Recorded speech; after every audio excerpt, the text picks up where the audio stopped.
আমি মোহাম্মদ সবুজ, সিনিয়র প্রভাষক, ফিনান্স অ্যান্ড ব্যাংকিং বিভাগ, মাইলস্টোন কলেজ, উত্তরা, ঢাকা।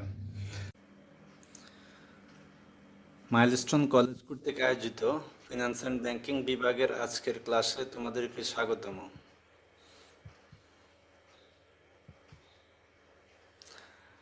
স্ক্রিনে আমরা একটি তথ্য দেখতে পাচ্ছি। করিম তার বন্ধুকে 10,000 টাকা ধার দিল। তার বন্ধু 5 বছর পর তাকে ধারের টাকা ফেরত দিবে, কিন্তু ততদিনে 10,000 টাকার মূল্য কি আজকের 10,000 টাকার সমান? 10,000 টাকার মূল্য বাড়বে না কমবে? 10,000 টাকার মান কি একই থাকবে? নিশ্চয়ই এই প্রশ্নগুলো তোমার মাথায় ঘুরপাক খাচ্ছে। এই প্রশ্নগুলো উত্তর জানার জন্য আমরা যা জানবো বা যা পড়ব তা হলো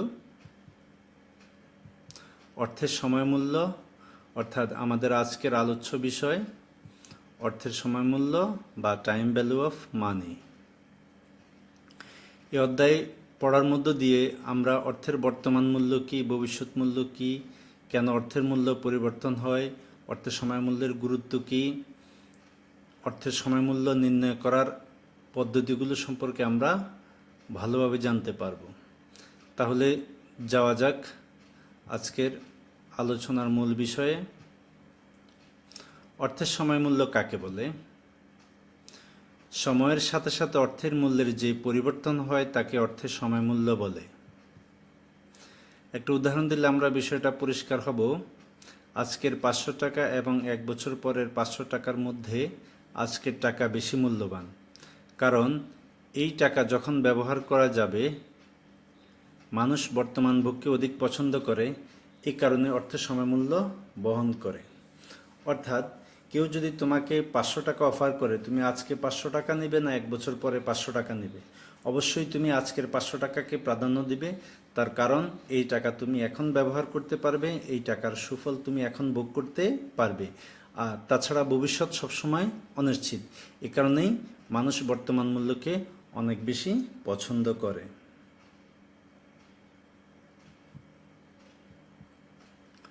অর্থের সময়মূল্য পরিবর্তনের কারণ এই যে অর্থের বর্তমান মূল্য এবং ভবিষ্যৎ মূল্যের মধ্যে একটা পার্থক্য থাকে। এই পার্থক্যটা হওয়ার কারণ কি? অর্থের সময়মূল্য পরিবর্তনের মূল কারণ সুদের হার, অর্থাৎ সুদের হারের কারণে অর্থের সময়মূল্যের পরিবর্তন লক্ষ্য করা যায়। যেমন তোমার কাছে 100 টাকা আছে, তুমি 100 টাকা ব্যাংকে জমা রাখলে, ব্যাংক 10% সুদ দিলে 1 বছর পর তুমি 100 টাকায় 110 টাকা পাবে। অর্থাৎ সুদের হার কারণে তোমার 100 টাকার মূল্য 110 টাকা হয়েছে। দ্বিতীয় কারণ যেটা, সেটা হলো মুদ্রাস্ফীতি। মুদ্রাস্ফীতি কি? মুদ্রাস্ফীতি হলো মুদ্রা বা টাকার ক্রয় ক্ষমতা হ্রাস পাওয়া। বিভিন্ন কারণে মুদ্রা বা টাকার ক্রয় ক্ষমতা হ্রাস পায়। এই ক্রয় ক্ষমতা হ্রাস পাওয়াটাকে মুদ্রাস্ফীতি বলা হয়। একটা উদাহরণ দিলে বিষয়টা খুব সহজেই বুঝবে। ধরো তুমি আজকে 100 টাকা দিয়ে একটি ক্যাডবেরি চকলেট ক্রয় করলে। এই একই চকলেট যদি 1 বছর পর তুমি ক্রয় করো তাহলে তোমার 110 টাকা খরচ হবে। অর্থাৎ সমপরিমাণ চকলেটের জন্য আজকে তুমি ব্যয় করছো 100 টাকা, আর 1 বছর পর ব্যয় করতে হবে 110 টাকা। এই যে অর্থের মূল্য 10 টাকা হ্রাস পেল, এটাকেই মুদ্রাস্ফীতি বলা হয়। এই মুদ্রাস্ফীতির কারণেও অর্থের মূল্যের পরিবর্তন ঘটে। আমরা এখানে একটা গুরুত্বপূর্ণ তথ্য দেখব, যেটা হলো ব্যবসায়ের প্রতিটি সিদ্ধান্তের সাথে অর্থের নগদ আন্তঃপ্রবাহ ও নগদ বহিঃপ্রবাহ জড়িত থাকে। নগদ আন্তঃপ্রবাহ কী এবং নগদ বহিঃপ্রবাহ কী সেটা আমরা জানব। প্রতিষ্ঠানের অভ্যন্তরে যদি অর্থের আগমন ঘটে সেটাকে আমরা নগদ আন্তঃপ্রবাহ বলি, আর যদি প্রতিষ্ঠান থেকে নগদ অর্থ বের হয়ে যায় তাহলে সেটাকে আমরা নগদ বহিঃপ্রবাহ বলি। অর্থের সময়মূল্যের গুরুত্ব। আমরা বিজনেস করব বা ব্যবসা করতে হলে অবশ্যই আমাদের অর্থের সময়মূল্য সম্পর্কে জানতে হবে। কেন জানতে হবে সেটা আমরা দেখব। ব্যবসার প্রতিটি সিদ্ধান্তের সাথে অর্থের অন্তঃপ্রবাহ ও বহিঃপ্রবাহ জড়িত থাকে। এই আন্তঃপ্রবাহের বর্তমান মূল্য ও ভবিষ্যৎ মূল্য এক নয়, তাই অর্থের সময়মূল্যের গুরুত্ব বহন করে। অর্থের সময়মূল্যের 3টি গুরুত্ব সম্পর্কে আমরা আলোচনা করব। প্রথমে হলো সুযোগ ব্যয়। সুযোগ ব্যয় কি বা সুযোগ ব্যয় কেন আমরা নির্ণয় করব? আমরা কোনো একটা প্রকল্পে বিনিয়োগ করলে অন্য প্রকল্পের সুযোগ ত্যাগ করতে হয়, এই জন্য সুযোগ ব্যয় নির্ণয় করা জরুরি। যেমন আমি আমার টাকা ব্যাংকে রাখতে পারি, আবার ব্যবসা করতে পারি। ব্যবসা যদি করি তাহলে ব্যাংকে রাখার সুযোগ আমাকে ত্যাগ করতে হবে, আর যদি আমি ব্যাংকে রাখি তাহলে ব্যবসার সুযোগ আমাকে ত্যাগ করতে হবে। এই সুযোগ ব্যয়টা কিভাবে নির্ণয় হবে এবং সুযোগ ব্যয়টা কত হবে সেটা জানার জন্য অবশ্যই আমাদের অর্থ সময় মূল্য করতে হবে বা জানতে হবে। প্রকল্প মূল্যায়ন, আমরা ব্যবসা করার পূর্বে বা ব্যবসা শুরু করার পূর্বে প্রকল্পটা মূল্যায়ন করি, কারণ মূল্যায়ন করা ছাড়া কোনো প্রকল্প গ্রহণ করলে সেই প্রকল্পটা লাভজনক নাও হতে পারে। এভাবে প্রকল্প মূল্যায়নের জন্য আমাদের অর্থ সময় মূল্যের ব্যবহার করতে হবে। ঋণ গ্রহণ সিদ্ধান্ত, ব্যবসা করার জন্য বা ব্যবসায়ের প্রয়োজনে আমরা বিভিন্ন সময়ে ব্যাংক বা বিভিন্ন ব্যক্তি ও প্রতিষ্ঠানের কাছ থেকে ঋণ গ্রহণ করি। এই ঋণ গ্রহণ করাটা আমাদের জন্য কতটুকু লাভজনক হবে তা জানার জন্য আমরা অর্থ সময় মূল্য ব্যবহার করব। সুযোগ ব্যয়, একটু আগে আমরা সুযোগ ব্যয় সম্পর্কে বলেছিলাম। সুযোগ ব্যয় কাকে বলে? কোনো একটি প্রকল্পে অর্থ বিনিয়োগ করলে অন্য এক বা একাধিক প্রকল্পে অর্থ বিনিয়োগের সুযোগ ত্যাগ করতে হয়। ত্যাগকৃত প্রকল্পের আয়হারকে বিনিয়োগকৃত প্রকল্পের সুযোগ ব্যয় বলা হয়।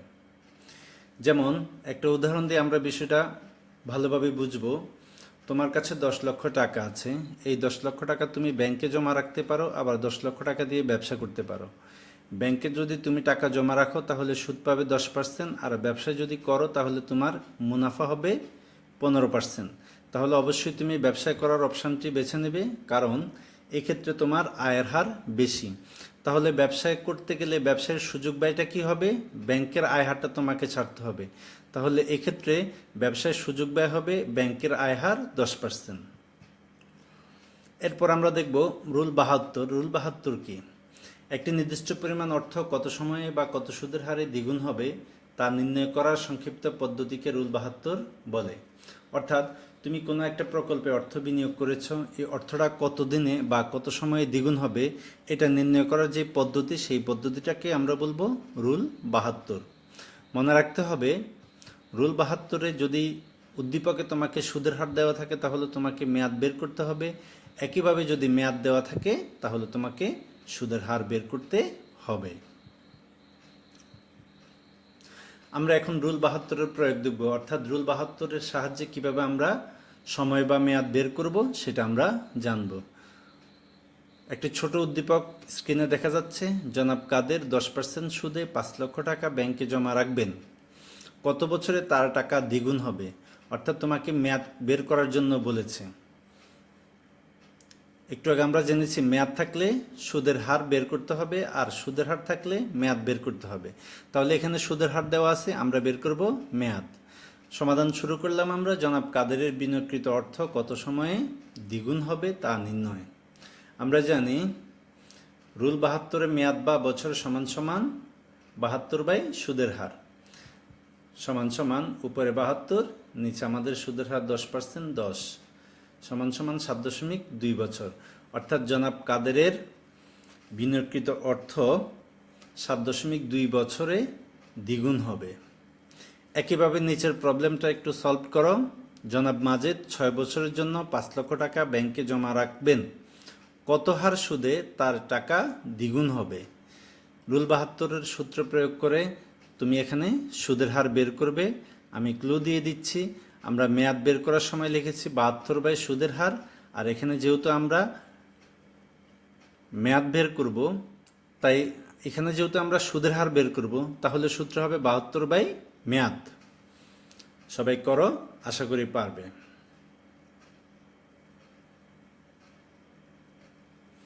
এতক্ষণে নিশ্চয়ই তোমাদের হয়ে গেছে। মেয়াদ রেজাল্ট কত পার্সেন্ট হয়েছে? 6 × 12 = 72, 12%। অর্থাৎ এই অঙ্কের ফলাফলটা হয়েছে 12%। আমাদের অঙ্ক করার সুবিধার জন্য আমরা কতগুলো টিপস অবশ্যই ভালোভাবে মনে রাখবো। এই টিপসগুলো মনে রাখলে আমরা অঙ্ক করার ক্ষেত্রে সুবিধা পাবো, অর্থাৎ অঙ্কগুলো আমরা অতি সহজে নির্ভুলভাবে করতে পারবো। প্রথমত হলো টাকার বর্তমান মূল্য এবং ভবিষ্যৎ মূল্য কখনোই সমান নয়। বর্তমান মূল্য ও ভবিষ্যৎ মূল্যের মধ্যে অবশ্যই একটি পার্থক্য থাকবে। দ্বিতীয় যেটা, ব্যাংক ঋণ গ্রহণের পূর্বে ঋণ পরিশোধের ক্ষমতা যাচাই করতে হবে। অবশ্যই তুমি যখন কোনো ব্যক্তি বা প্রতিষ্ঠানের কাছ থেকে অথবা ব্যাংক থেকে ঋণ নিবে, সেই ঋণ পরিশোধ করার সামর্থ্য বা ক্ষমতা তোমার আছে কিনা সেটা তুমি অবশ্যই ভালোভাবে যাচাই করবে। কারণ ঋণ গ্রহণ করার পর ঋণের অর্থ যদি তুমি সময় মতো পরিশোধ করতে না পারো, তাহলে পাওনাদারের আবেদনের প্রেক্ষিতে তুমি দেউলিয়া পর্যন্ত হয়ে যেতে পারো। এই কারণে ঋণ গ্রহণ করার সময় অবশ্যই ঋণ পরিশোধের ক্ষমতা আমাদের যাচাই করতে হবে। আমরা অঙ্ক করার সময় যদি উদ্দীপকে আমাদের বর্তমান মূল্য দেওয়া থাকে, তাহলে আমরা ভবিষ্যৎ মূল্য বের করব।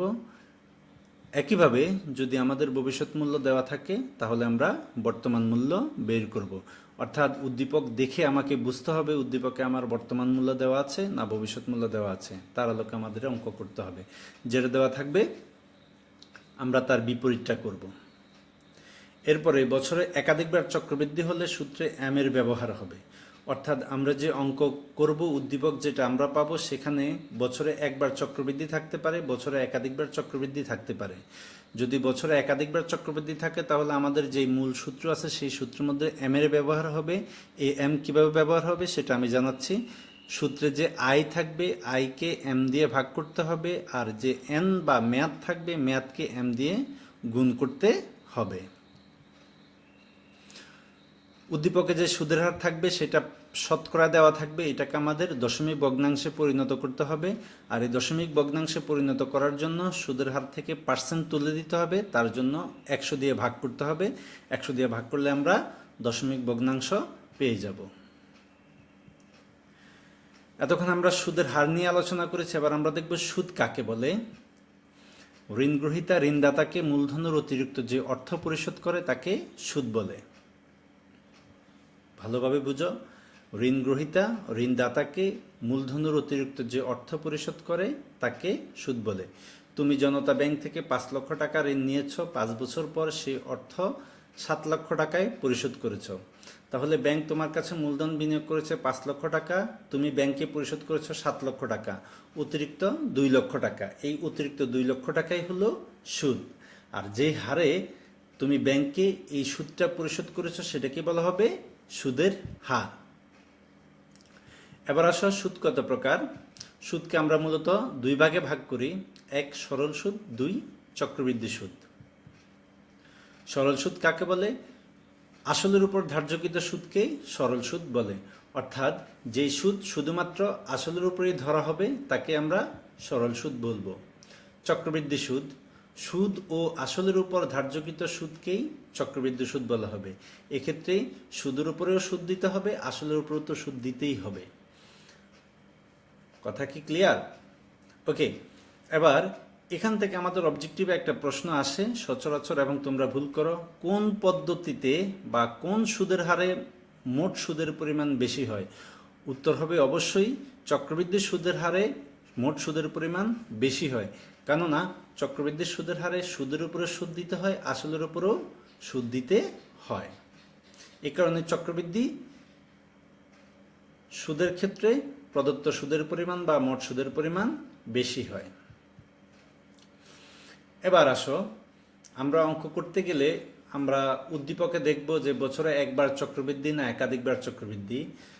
কারণ চক্রবৃদ্ধি সংখ্যা আমরা এম দ্বারা প্রকাশ করি।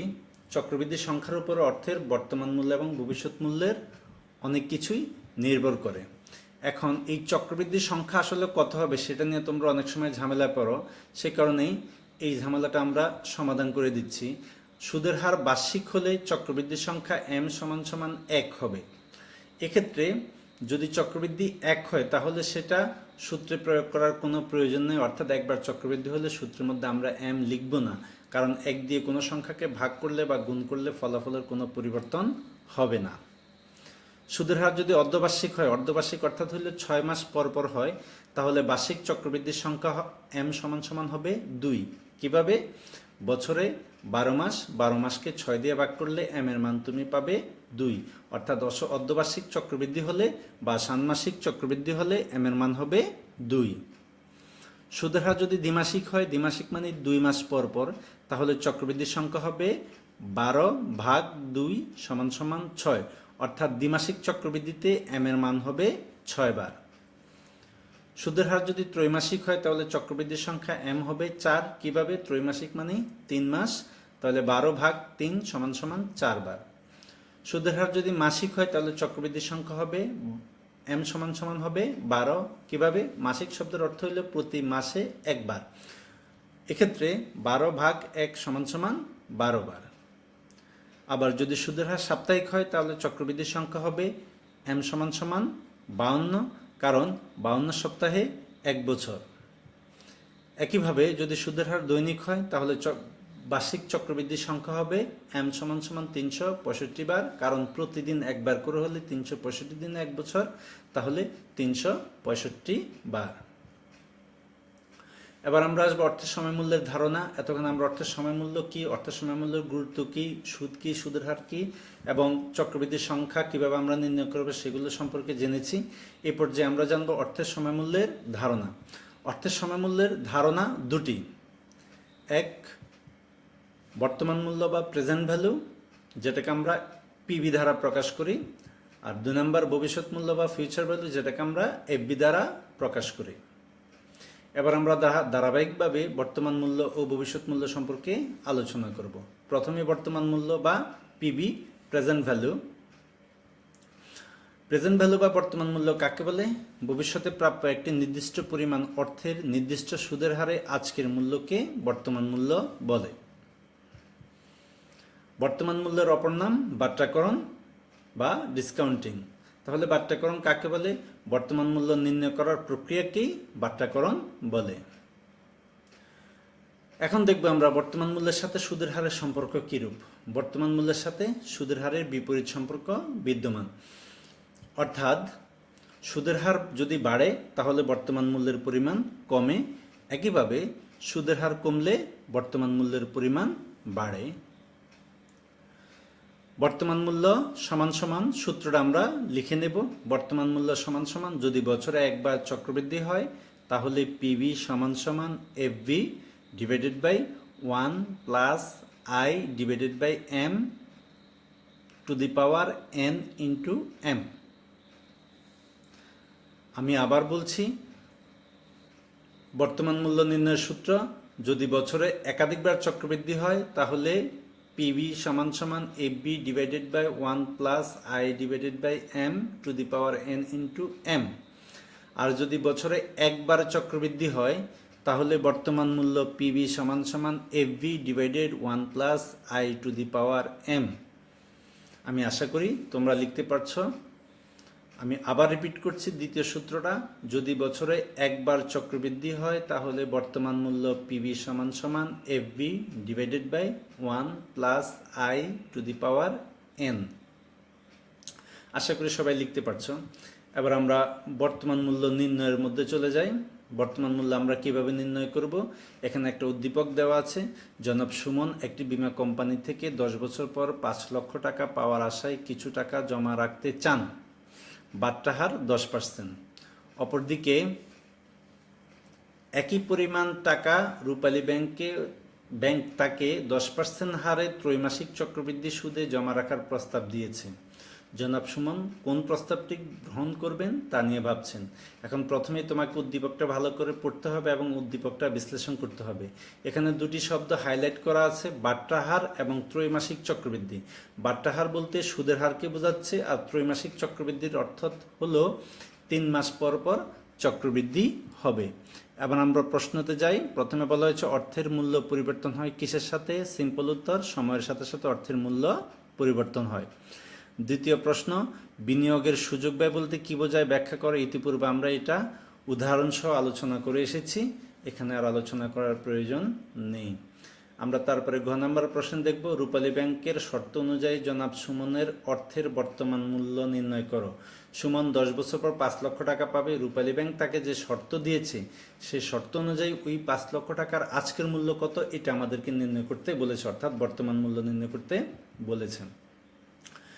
তারপরে ঘ নম্বরে জানতে চেয়েছে যে সুমনের জন্য কোন প্রস্তাবটি গ্রহণ করা উচিত এবং কেন, অর্থাৎ বীমা কোম্পানি এবং রূপালী ব্যাংক এই দুটার মধ্যে সুমন কোন প্রস্তাবটা গ্রহণ করবে সেটা তোমার কাছে জানতে চেয়েছে। আমরা তাদেরকে অবশ্যই একটা উত্তর দেব। আমরা আসব রূপালী ব্যাংকের শর্ত অনুযায়ী জনাব সুমনের অর্থের বর্তমান মূল্য নির্ণয়। তাহলে দেওয়া আছে, প্রথমে আমরা আগে তথ্যগুলো লিখব। প্রথমেই এফবি সমান সমান 5 লক্ষ টাকা, আয় বা সুদের হার সমান সমান 10%, এটাকে দশমিক ভগ্নাংশে পরিণত করলে 100 দিয়ে ভাগ করব, আমরা পাবো 0.10, এন সমান সমান 10 বছর, আর এম বা চক্রবৃদ্ধি সংখ্যা 12/3, যেহেতু ত্রৈমাসিক চক্রবৃদ্ধি বলেছে, সমান সমান 4 বার। এবার আমরা জানি পিবি সমান সমান FB divided 1 plus I divided by M, first bracket close, N into M to the power N into M. তাহলে আমরা এফবি 5 লাখ লিখলাম, সূত্রের 1 লিখলাম, আয়ের মান 0.10 ভাগ এম এর মান 4 লিখলাম, তারপরে ফার্স্ট ব্র্যাকেট ক্লোজ, আমরা এন এর মান লিখলাম 10 গুণন 4। তারপরে আমরা দেখে দেখে লিখবো, উপরে 5 লাখ আছে, যদিও এখানে 50,000 উঠেছে, এখানে অ্যাকচুয়ালি 5 লাখ হবে, 5 লাখ ভাগ 1, আর এর সাথে আমরা যোগ করেছি 0.10কে 4 দিয়ে ভাগ করে 0.025, অর্থাৎ একের সাথে ওটা যোগ করলে 1.025 পাওয়ার 4 দশে 40। এখন সলিউশন করলে আমরা পাবো 1,86,215.31 টাকা, অর্থাৎ 5 লক্ষ টাকা পাওয়ার জন্য তাকে বর্তমানে 1,86,215.31 টাকা জমা দিতে হবে। এরপরে আমরা ঘ নাম্বার প্রশ্নে আসবো, সেখানে জানতে চাইছে সুমনের জন্য কোন প্রস্তাবটি গ্রহণ করা উচিত তা নির্ণয়। বীমা কোম্পানিতে বর্তমানে কত টাকা জমা দিতে হবে সেটা আমরা নির্ণয় করব, তারপর আমরা একটা সিদ্ধান্ত দিতে পারবো। এখন এখানে এফবি সমান সমান 5 লক্ষ টাকা, আয় সুদের হার সমান সমান 10% ভাঙাইছি 0.10, এরপরে এন সমান সমান 10 বছর, পিবি সমান সমান কত আমরা নির্ণয় করব। এক্ষেত্রে আমরা জানি পিবি সমান সমান FB divided 1 plus I to the power N, আমরা মান লিখেছি, এফবির মান 5 লাখ, সূত্রের 1, আয়ের মান 0.10 পাওয়ার 10 সমান সমান 5 লাখ ডিভাইডেড 1.1 টু দি পাওয়ার 10 সমান সমান 1,92,771.61 টাকা। এখন রূপালী ব্যাংকে জমা দিতে হবে 1 লাখ, রূপালী ব্যাংকে জমা দিতে হবে আমাদের 1,86,215 টাকা, অপরদিকে বীমা কোম্পানিতে জমা দিতে হবে 1,92,771 টাকা। এবার আমরা সিদ্ধান্ত দেব, যেহেতু রূপালী ব্যাংকে বর্তমানে কম টাকা জমা দিতে হবে, তাই জনাব সুমনের জন্য রূপালী ব্যাংকের প্রস্তাবটি গ্রহণ করা উচিত। আশা করি সবাই বুঝতে পেরেছ এবং করতে পারবে। এরপরে আমরা যাব ভবিষ্যৎ মূল্য নির্ণয় বা ভবিষ্যৎ মূল্য ফিউচার ভ্যালু বা এফবি। তাহলে প্রথমে ভবিষ্যৎ মূল্য কাকে বলে আমরা সংজ্ঞাটা জানবো। বর্তমানে বিনিয়োগকৃত নির্দিষ্ট পরিমাণ অর্থ নির্দিষ্ট সুদের হারে মেয়াদ শেষে যে মূল্য দাঁড়ায় তাকে অর্থের ভবিষ্যৎ মূল্য বলে। সহজ একটা উদাহরণের মাধ্যমে আমরা বিষয়টা বুঝি। তোমার কাছে বর্তমানে 10 লক্ষ টাকা আছে, এই টাকা তুমি 5 বছরের জন্য সোনালী ব্যাংকে জমা দিয়েছ। সোনালী ব্যাংক তোমাকে 10% সুদ দিবে। মেয়াদ শেষে তুমি সোনালী ব্যাংক থেকে 15 লক্ষ টাকা পেয়েছো, তাহলে তোমার 10 লক্ষ টাকা 5 বছরে 15 লক্ষ টাকা হয়েছে, এটাকে আমরা বলবো ভবিষ্যৎ মূল্য। ভবিষ্যৎ মূল্যের অপর নাম চক্রবৃদ্ধিকরণ বা কম্পাউন্ডিং। এটাকে আমরা বাংলায় বলি চক্রবৃদ্ধিকরণ আর ইংলিশে বলি কম্পাউন্ডিং। কম্পাউন্ডিং বা চক্রবৃদ্ধিকরণ কাকে বলে? ভবিষ্যৎ মূল্য নির্ণয় করার প্রক্রিয়াকেই চক্রবৃদ্ধিকরণ বলে। দুঃখিত, এখানে বানানটা ভুল আছে, চক্রবৃদ্ধিকরণ বলে। ভবিষ্যৎ মূল্য নির্ণয় করার প্রক্রিয়াকেই চক্রবৃদ্ধিকরণ বলে। ভবিষ্যৎ মূল্যের সাথে সুদের হারের ধনাত্মক সম্পর্ক বিদ্যমান বা সমমুখী সম্পর্ক বিদ্যমান অথবা পজিটিভ সম্পর্ক বিদ্যমান, যাই বলো। অর্থাৎ সুদের হার বাড়লে ভবিষ্যৎ মূল্য বাড়বে, সুদের হার কমলে ভবিষ্যৎ মূল্য কমবে। সুদের হার যত বাড়বে তোমার ভবিষ্যৎ মূল্য তত বেশি হবে, আবার সুদের হার যত কমতে থাকবে তোমার ভবিষ্যৎ মূল্যও ততটা কম হবে। এখন ভবিষ্যৎ মূল্য নির্ণয় করারও দুইটা সূত্র আছে। একটা হলো বছরে একবার চক্রবৃদ্ধিতে, আরেকটা হলো বছরে একাধিকবার চক্রবৃদ্ধিতে। যদি বছরে একবার চক্রবৃদ্ধি হয় তাহলে FB future value FB is equal to PB into 1 plus I to the power N. এখানে পিবি হলো বর্তমান মূল্য, আই হলো সুদের হার, এন হলো মেয়াদ বা বছর। একইভাবে যদি বছরে একাধিকবার চক্রবৃদ্ধি হয় তাহলে এফবি সমান সমান PB into 1 plus I divided by M to the power N into M. এখানে পিবি সমান সমান বর্তমান মূল্য, আই সুদের হার, এম চক্রবৃদ্ধির সংখ্যা, এন হলো মেয়াদ বা বছর। আশা করি তোমরা সূত্র দুটা বুঝতে পেরেছ এবং অঙ্ক করার ক্ষেত্রে দুইটা সূত্র প্রয়োগ করতে পারবে। আবারও বলছি, যদি বছরে একবার চক্রবৃদ্ধি হয় তাহলে প্রথম সূত্রটি, আর যদি বছরে একাধিকবার চক্রবৃদ্ধি হয় তাহলে দ্বিতীয় সূত্রটি হবে। এবার আমরা ভবিষ্যৎ মূল্য নির্ণয় করব। উদ্দীপক আছে, উদ্দীপকটা সবাই পড়ো। বাংলাদেশ ক্রিকেট দলের অধিনায়ক Shakib Al Hasan man of the match এর পুরস্কার হিসেবে 5 লক্ষ টাকা পেলেন। তিনি এ টাকা 10 বছর মেয়াদী আমানতে রাখতে চান। ঢাকা ব্যাংক তাকে 12% বার্ষিক চক্রবৃদ্ধি সুদে এবং প্রাইম ব্যাংক তাকে 12% মাসিক চক্রবৃদ্ধি সুদে টাকা জমা রাখার প্রস্তাব দেয়। জনাব সাকিব উভয় ব্যাংকের প্রস্তাব নিয়ে ভাবছেন। এখন আমরা সাকিবকে সিদ্ধান্ত দেব সাকিব আসলে কি করবে। প্রথম প্রশ্ন, কখন কারবার দেউলিয়া হয়? ঋণের অর্থ পরিশোধে ব্যর্থ হলে কারবার দেউলিয়া হয়। অর্থাৎ তুমি কারো কাছ থেকে ঋণ গ্রহণ করেছো, ঋণের অর্থ পরিশোধ করতে পারোনি। এক্ষেত্রে ওই ব্যক্তি বা প্রতিষ্ঠান যদি আদালতে তোমাকে দেউলিয়া ঘোষণা করার জন্য আবেদন করো তাহলে তুমি দেউলিয়া হয়ে যেতে পারো। অর্থাৎ ঋণের অর্থ পরিশোধে ব্যর্থ হলে কারবার দেউলিয়া হতে পারে। রুল 72 কি? উদাহরণ সহ ব্যাখ্যা করো। রুল 72 কি আমরা ইতিপূর্বে আলোচনা করেছি, এখানে আর আমরা আলোচনা করব না। সাকিব আল হাসান ঢাকা ব্যাংকে টাকা জমা রাখলে মেয়াদ শেষে কত টাকা পাবে সেটা আমাদের নির্ণয় করতে হবে, এবং সর্বশেষ আমরা নির্ণয় করব সাকিব আল হাসান কোন বিকল্পটিতে বিনিয়োগ করবেন বা কোন বিকল্পে বিনিয়োগ করা উচিত, যুক্তিসহ বুঝিয়ে দাও। ঘ নম্বরের সমাধান আমরা করব ঢাকা ব্যাংকে টাকা জমা রাখলে সাকিব আল হাসান মেয়াদ শেষে কত টাকা পাবেন তা নির্ণয়। তাহলে প্রথমে আমরা তথ্যগুলো বের করব। এখানে পিবি সমান সমান 5 লক্ষ টাকা, আয় বা সুদের হার সমান সমান 12%, দশমিক ভগ্নাংশে পরিণত করলে 100 দিয়ে ভাগ করতে হবে, সমান সমান 0.12, এন সমান সমান 10 বছর।